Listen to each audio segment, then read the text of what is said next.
Hi dear students, welcome back to my YouTube channel New English Coaching by MD sir. तो आज पढ़ा जाएगा future continuous tense. आप लोगों से एक गुजारिश है, यदि आप लोगों ने हमारे पुराने वीडियो देखे हों तो उनको देख लें, क्योंकि उससे बहुत कुछ आप लोगों को सीखने को मिलेगा।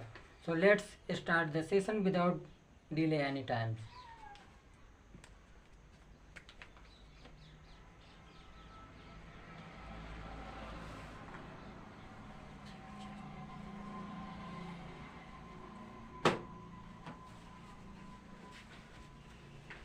फ्यूचर कॉन्टिन्यूअस टेंस ये क्या होता है, इसकी पहचान क्या होती है, इसमें हेल्पिंग वर्ब कौन सी यूज होगी और इसमें मेन वर्ब कौन सी यूज होगी, इन सारी चीज़ों के बारे में हम जानेंगे। तो जो फ्यूचर कॉन्टिन्यूअस टेंस होता है, इसकी जो पहचान होती है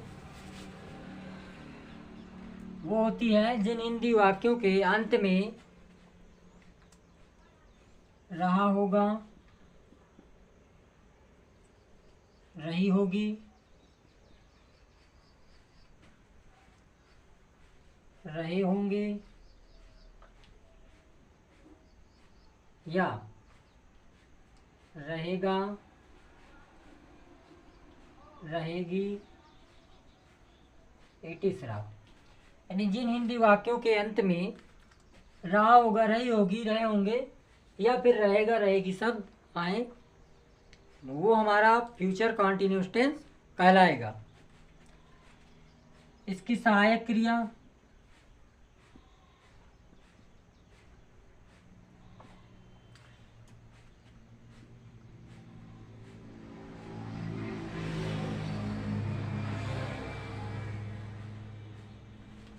आप लोगों ने फ्यूचर इंडेफिनिट टेंस जरूर से जरूर पढ़ा होगा।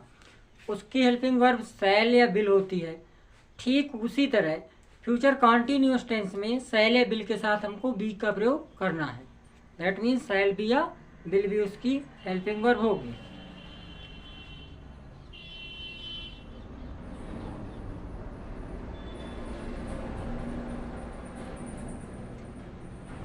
मुख्य क्रिया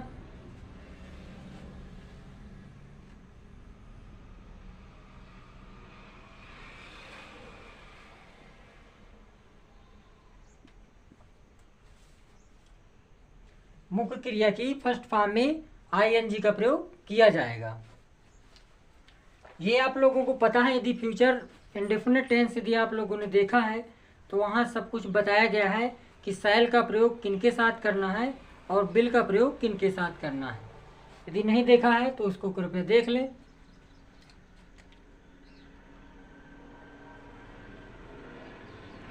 आई एंड के साथ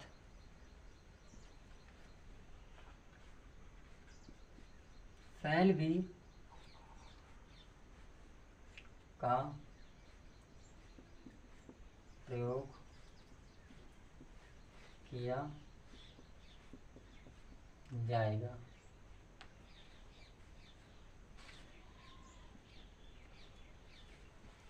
शेष सभी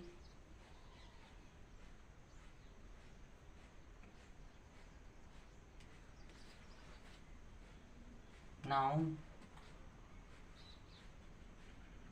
प्रोनाउन के साथ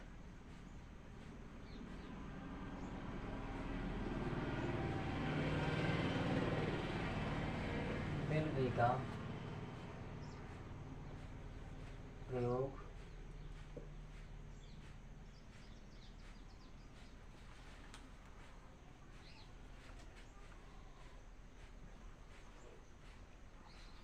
आई एंड बी के साथ हम शैल बी का प्रयोग करेंगे।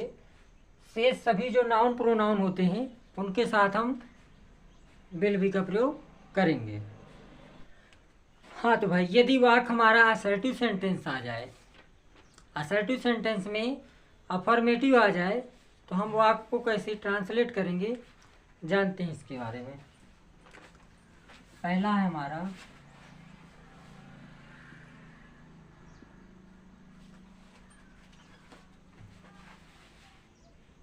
assertive sentence.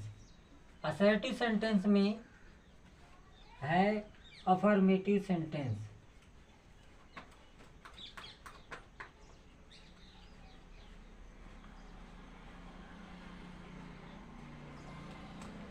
अफर्मेटिव सेंटेंस का जो रूल होगा, सबसे पहले हम सब्जेक्ट रखेंगे, इसके बाद हेल्पिंग वर्ब शैल बी या फिर will be, main verb, object और अदर वर्ड। ये हमारा अफर्मेटिव सेंटेंस बनाने का रूल है। सब्जेक्ट आएगा पहले, फिर हेल्पिंग वर्ब शैल बी या विल बी का प्रयोग करेंगे। शैल बी का कहाँ प्रयोग करना है ये बता दिया गया है। मेन वर्ब आएगी, ऑब्जेक्ट आएगा, अदर वर्ड। मेन वर्ब की फर्स्ट फॉर्म का ही प्रयोग किया जाएगा। फॉर एग्जाम्पल, मैं तुम्हें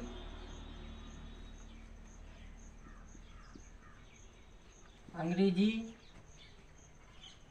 पढ़ा रहा हूँगा।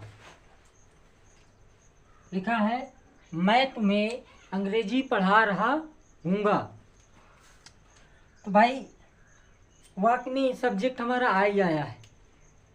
आई के साथ हम कहे का प्रयोग करेंगे, शैल का, और शैल के साथ हम बी, आई शैल बी। अब इसके बाद मेन वर्ब है, मेन वर्ब इसमें है पढ़ाना। पढ़ाने की फर्स्ट फॉर्म में हम आईएनजी का प्रयोग करेंगे। तो टीच मीन्स होता है पढ़ाना, टीच में हमको आईएनजी जोड़ देना है तो हो जाएगा टीचिंग। इसके बाद ऑब्जेक्ट रखना है। ऑब्जेक्ट देखो इसमें दोनों ऑब्जेक्ट हैं, लिविंग है एंड नॉन लिविंग है। जब वाक्य में लिविंग और नॉन लिविंग दोनों ऑब्जेक्ट हो तो हमको प्रायोरिटी लिविंग ऑब्जेक्ट को पहले देना है, नॉन लिविंग ऑब्जेक्ट को बाद में देना है। इसमें लिविंग ऑब्जेक्ट जो है यू, किसको पढ़ा रहा हूँ? तुम्हें। क्या पढ़ा रहा हूँ? इंग्लिश।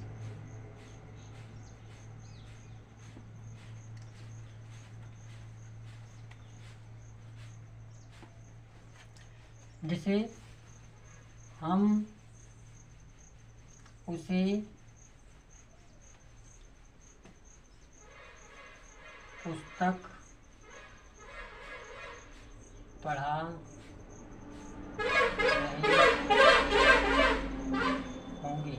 हम उसे पुस्तक पढ़ा रहे होंगे। रहा, रही, रहे होंगे शब्द मिले हैं तो हमारा बेसिकली फ्यूचर कॉन्टिन्यूअस टेंस है। कॉन्टिन्यूअस टेंस है, कैसा है सेंटेंस? अफर्मेटिव का है। अफर्मेटिव का रूल लगाएंगे, वाक्य को ट्रांसलेट कर देंगे।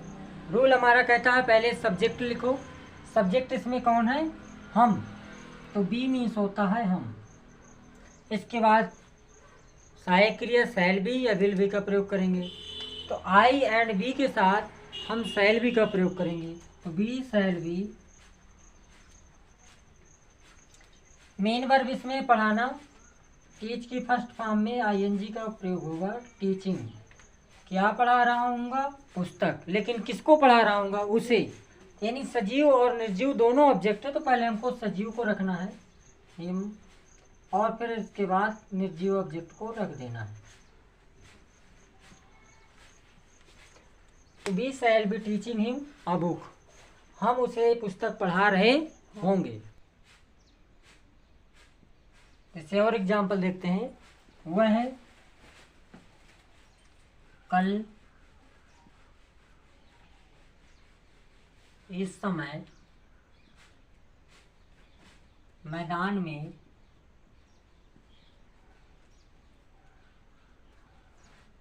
खेल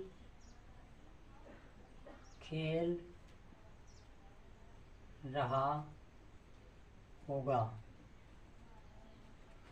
भाई लिखा है वाक्य में वह कल इस समय मैदान में खेल रहा होगा।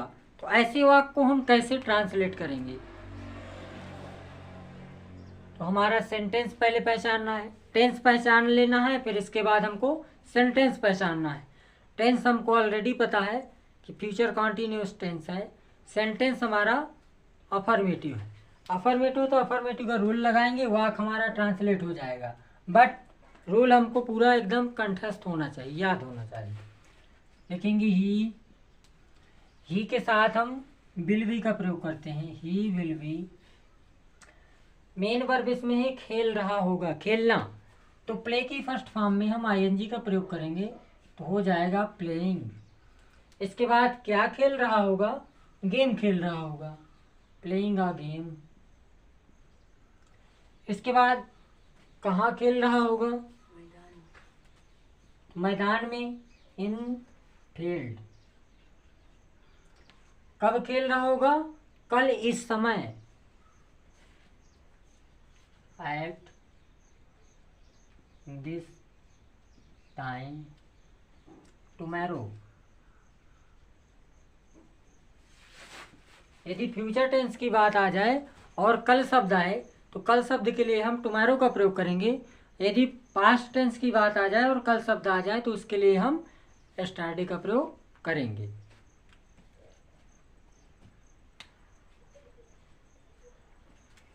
किसान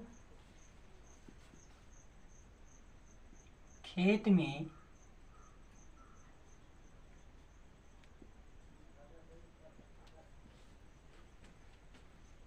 काम कर रहा होगा। किसान खेत में काम कर रहा होगा। अब वाक्य बनाने में कोई दिक्कत नहीं होगी भाई। द फार्मर, फार्मर के साथ हमने बताया है कि नाउन और जितने भी शेष प्रोनाउन हैं आई एंड बी को छोड़ करके सभी के साथ हमको विल बी का प्रयोग करना है। विल बी करना, doing work in field. The farmer will be doing work in field. किसान खेत में काम कर रहा होगा। तो भाई यदि वाक्य हमारा निगेटिव सेंटेंस में हो, यानी अभी तक हमने पढ़ा असर्टिव अफर्मेटिव सेंटेंस, असर्टिव में अफर्मेटिव सेंटेंस को, उसको बनाने में अब कोई दिक्कत नहीं है। यदि वाक्य अब हमारा निगेटिव में आ जाए तो फिर कैसे बनाएंगे, आइए उसको भी जानते हैं। यानी बी नंबर है, यदि वाक्य हमारा निगेटिव सेंटेंस आता है,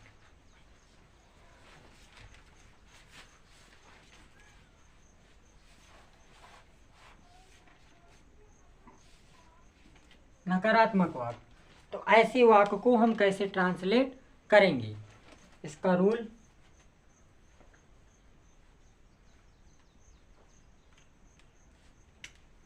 सबसे पहले सब्जेक्ट आएगा। सब्जेक्ट के बाद हेल्पिंग वर्ब जो होगी वो शैल एंड विल। इसके बाद हम नॉट का प्रयोग करेंगे। इसके बाद हमको बी का प्रयोग करना है।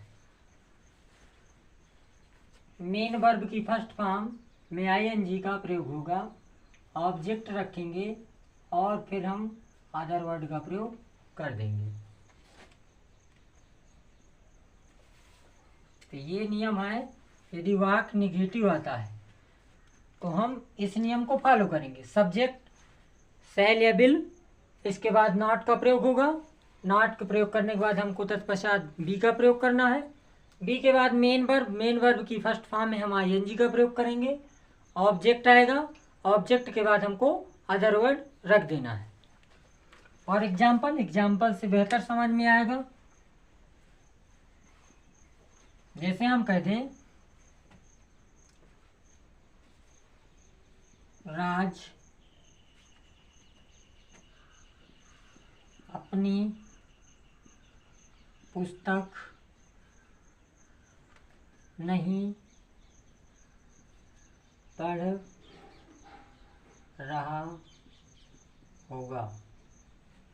राज अपनी पुस्तक नहीं पढ़ रहा होगा।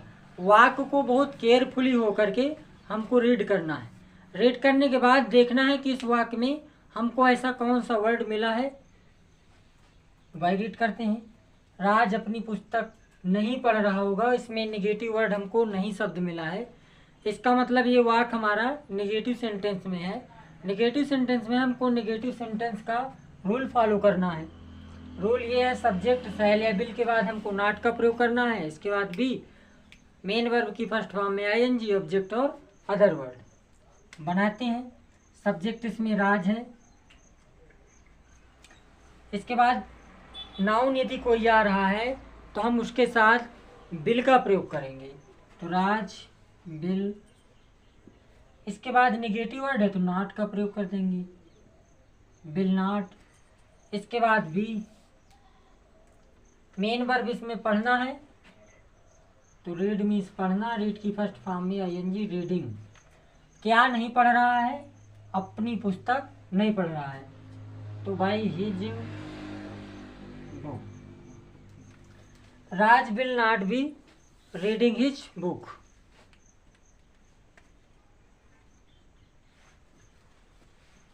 सीता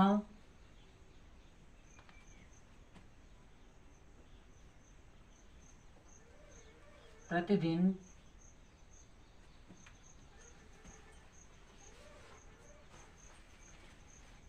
अपना गृह कार्य पूरा नहीं कर रही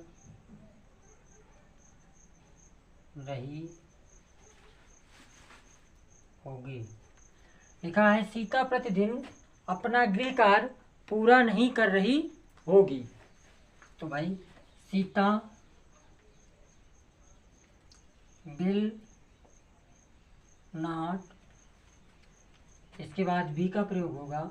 मेन वर्ब इसमें है पूरा करना, तो कंप्लीट मीन्स होता है पूरा करना, तो कंप्लीट के साथ हम आईएनजी का प्रयोग करेंगे, तो कंप्लीटिंग।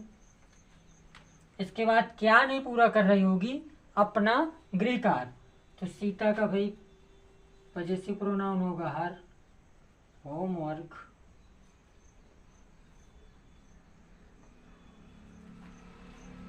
डेली, तो Sita will not be completing her homework daily. इस प्रकार से नेगेटिव सेंटेंस को हम ट्रांसलेट करेंगे। हाँ, और देखते हैं एग्जाम्पल। वे अपने मित्रों के साथ खेल नहीं खेल रहे होंगे। वे अपने मित्रों के साथ खेल नहीं खेल रहे होंगे। ये वाक्य ऐसे है, इसको जब बनाएंगे तो पहले सब्जेक्ट रखेंगे दे, दे के साथ हम विल का प्रयोग करेंगे, दे विल नॉट बी। खेलना play means playing a game. किसके साथ नहीं खेल रहे होंगे? अपने मित्रों के साथ, तो के साथ के लिए हम विद का प्रयोग करेंगे, विद देयर, क्योंकि इसका पॉजिटिव केस रखना होता है, क्योंकि उनका संबंध उनके मित्रों से है, देयर फ्रेंड्स।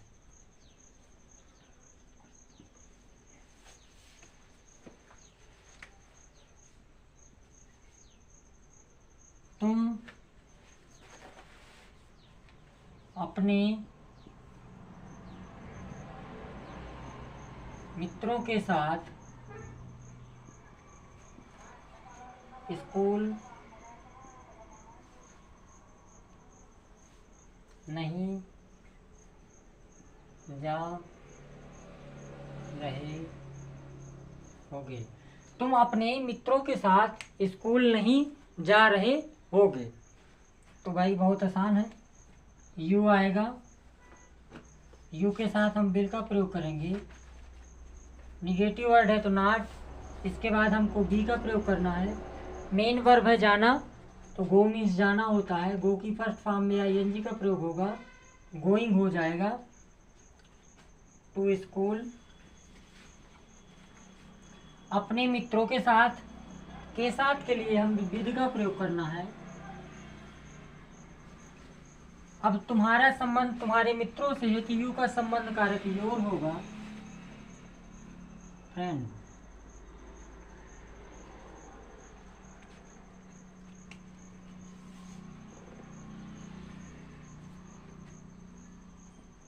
राम उसे नहीं डांट रहा होगा। राम उसे नहीं डांट रहा होगा। राम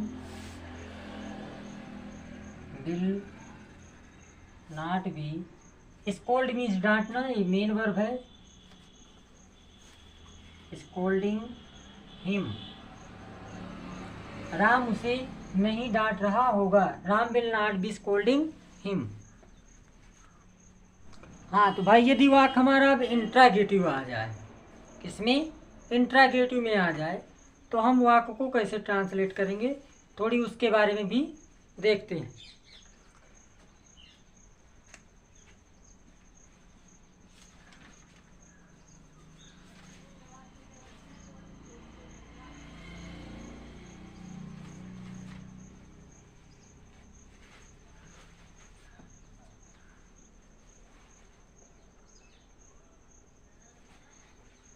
इंट्रागेटिव सेंटेंस, क्योंकि इंट्रागेटिव जो सेंटेंस होते हैं टू टाइप्स में बनाए जाते हैं, टू टाइप से पूछे भी जाते हैं। एक तो वाक्य के प्रारंभ में ही क्या शब्द आता है, जिसको हम यस नो क्वेश्चन के नाम से जानते हैं। दूसरा, यदि वाक्य के बीच में ही प्रश्नवाचक शब्द WH वर्ड आ जाए तो उसको हम WH वर्ड क्वेश्चन के नाम से जानते हैं। तो पहले हम जानेंगे यदि वाक्य के प्रारंभ में क्या शब्द आ जाए तो उसका रूल क्या होगा, ऐसे वाक्य को कैसे ट्रांसलेट किया जाएगा, इन सारी चीज़ों के बारे में हम देखते हैं। तो नंबर 1, यदि वाक्य के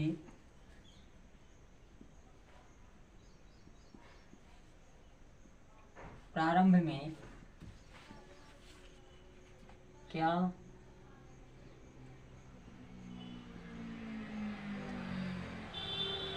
यदि वाक्य के प्रारंभ में क्या शब्द आए तो उसके लिए रूल क्या लिखेंगे।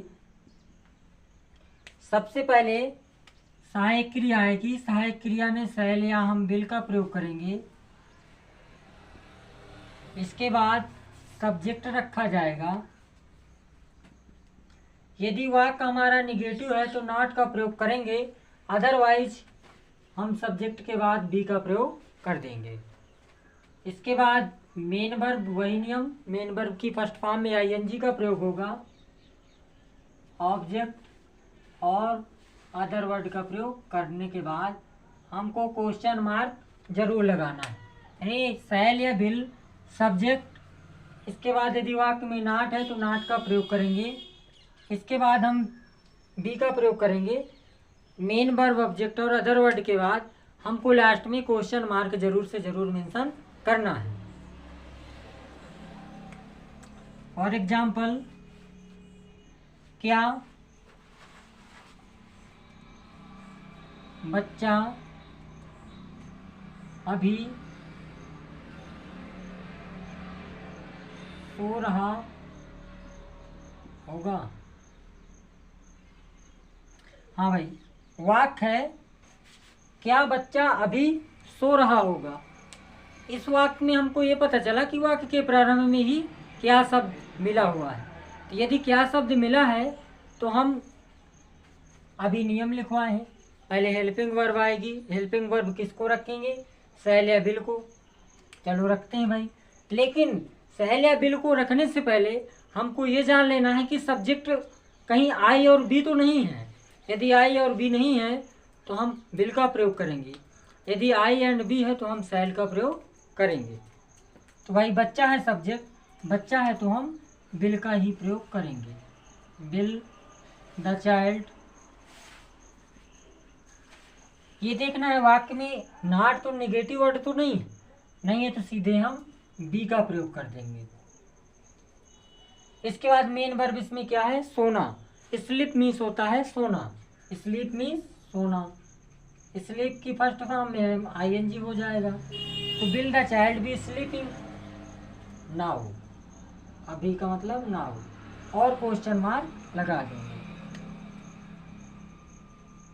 क्या हम अभी उन्हें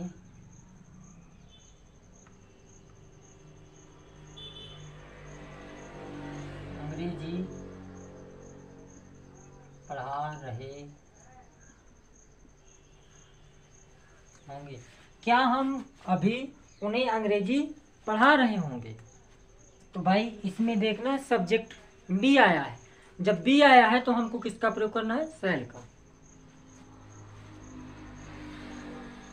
शैल बी, निगेटिव वर्ड नहीं है तो हम सीधे सब्जेक्ट के बाद बी का प्रयोग कर देंगे। इसके बाद मेन वर्ब इसमें क्या है, पढ़ाना, टीचिंग हो जाएगा। इसके बाद इसमें ऑब्जेक्ट देखो दोनों है, उन्हें भी है और अंग्रेजी भी है। भाई किन्हें पढ़ा रहे होंगे, उन्हें, तो टीचिंग देम, उन्हें का मतलब होता है बहुवचन, देम इंग्लिश नाउ। तो shall be teaching them English now, क्या हम उन्हें अभी अंग्रेजी पढ़ा रहे होंगे। ना देखो भाई, क्या अध्यापक अभी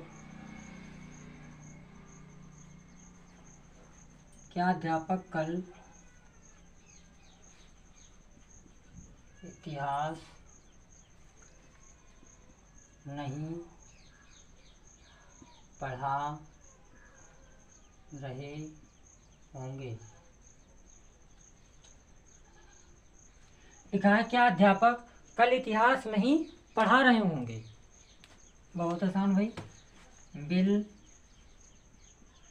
द टीचर, वाक्य में देखना निगेटिव वर्ड है, जी हाँ है तो हम नॉट का प्रयोग करेंगे। इसके बाद भी मेन वर्ब पढ़ाना है तो टीच की फर्स्ट फॉर्म में हम आईएनजी का प्रयोग कर देंगे। टीचिंग, क्या पढ़ा रहे होंगे, क्या नहीं पढ़ा रहे होंगे, हिस्ट्री, इतिहास, टीचिंग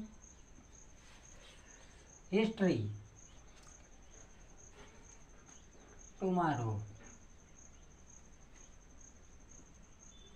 तो will the teacher not be teaching history tomorrow, क्या अध्यापक कल इतिहास। हाँ भाई, यदि वाक्य के बीच में क्या, क्यों, कब, कैसे शब्द आ जाए तो ऐसे वाक्यों को हम कैसे ट्रांसलेट करेंगे, उसका भी नियम जान लेते हैं। उसको कैसे ट्रांसलेट किया जाएगा उसको भी देख लेते हैं। तो यदि वाक्य के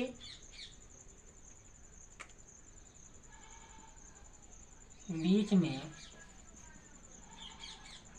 WH वर्ड आए तो रूल बाय लिखना है। यदि वाक्य के बीच में WH वर्ड आए तो सबसे पहले हमको WH वर्ड लिखना है। इसके बाद शैल या विल का प्रयोग करना है। तत्पश्चात हमको सब्जेक्ट रखना है। यदि वाक्य में निगेटिव वर्ड है तो हम नॉट का प्रयोग करेंगे, अदरवाइज हम बी का प्रयोग कर देंगे। बी के बाद हमको मेन वर्ब में जाना है, ऑब्जेक्ट लिखना है और अदर वर्ड के बाद हमको क्वेश्चन मार्क जरूर लगाना है। ये हमारा नियम है। WH वर्ड, हेल्पिंग वर्ब शैल या विल, सब्जेक्ट आएगा। यदि वाक्य में निगेटिव वर्ड है तो नॉट का प्रयोग होगा, यदि नहीं है तो नहीं करेंगे, हम सीधे बी का प्रयोग कर देंगे। इसके बाद मेन वर्ब की फर्स्ट फॉर्म आएगी। फर्स्ट फॉर्म के बाद हम ऑब्जेक्ट को रखेंगे, ऑब्जेक्ट के बाद अदर वर्ड, लास्ट में क्वेश्चन मार्क लगाना ना भूलें।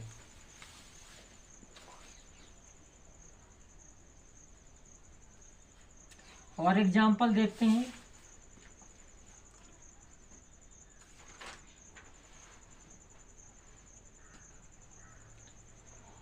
रामू आज विद्यालय क्यों नहीं जा रहा होगा। लिखा है रामू आज विद्यालय क्यों नहीं जा रहा होगा। वाक्य को पढ़ने के बाद हमको ऐसे वर्ड मिले हैं जिनको चिन्हित कर लेना है। जैसे रामू आज विद्यालय क्यों, एक तो ये क्यों, दूसरा नहीं शब्द है। तो सबसे पहले हमको WH वर्ड मिला है वाक्य के बीच में, तो हमको इसको पहले रखना है WH वर्ड को। तो वाई मीन्स होता है क्यों। अब इसके बाद हमको टेंस पहचानना है। टेंस ऑब्वियसली हम फ्यूचर कंटिन्यूअस पढ़ा रहे हैं तो वही है। सब्जेक्ट भाई रामू है तो रामू के साथ हम विल का प्रयोग करेंगे, तो यहाँ सहायक क्रिया विल आएगी। अब सब्जेक्ट आएगा तो लिखेंगे रामू। वाक्य में ये देखना है निगेटिव वर्ड है कि नहीं है, तो जी हाँ है, तो हम रामू के बाद नॉट का प्रयोग कर देंगे, नॉट। इसके बाद बी, मेन वर्ब इसकी है जाना, तो गो की फर्स्ट फॉर्म में ING, तो going to school today, question mark. तो why will Ramu not be going to school today. हम उसे कब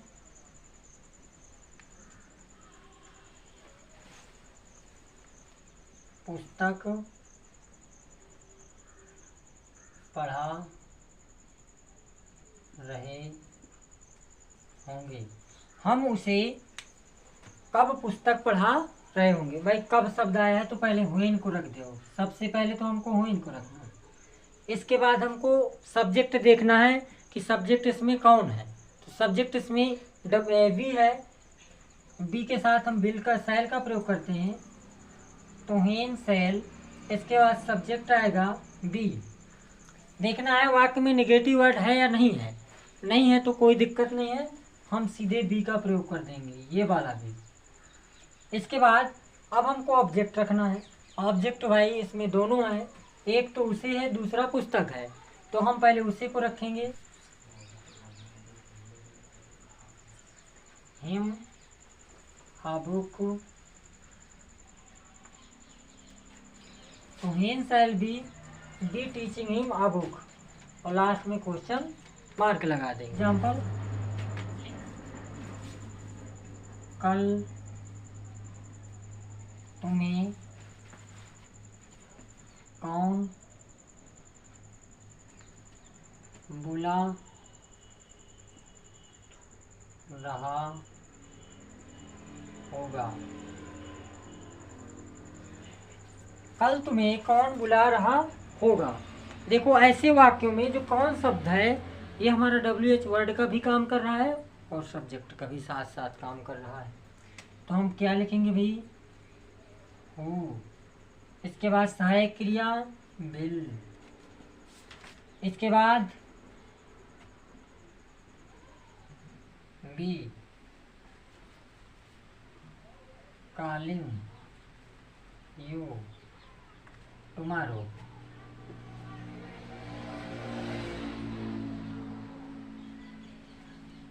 Who will be calling you tomorrow?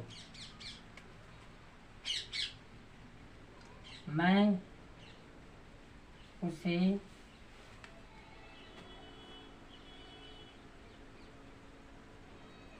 इसके बारे में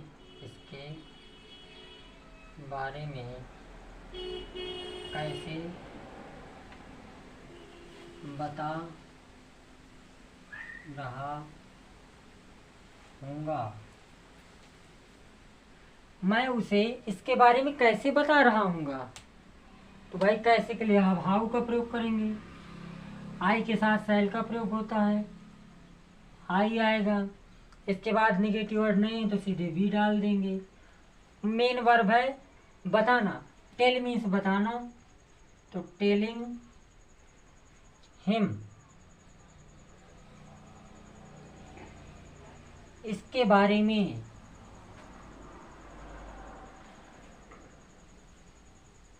in about it, about it का मतलब होता है इसके बारे में।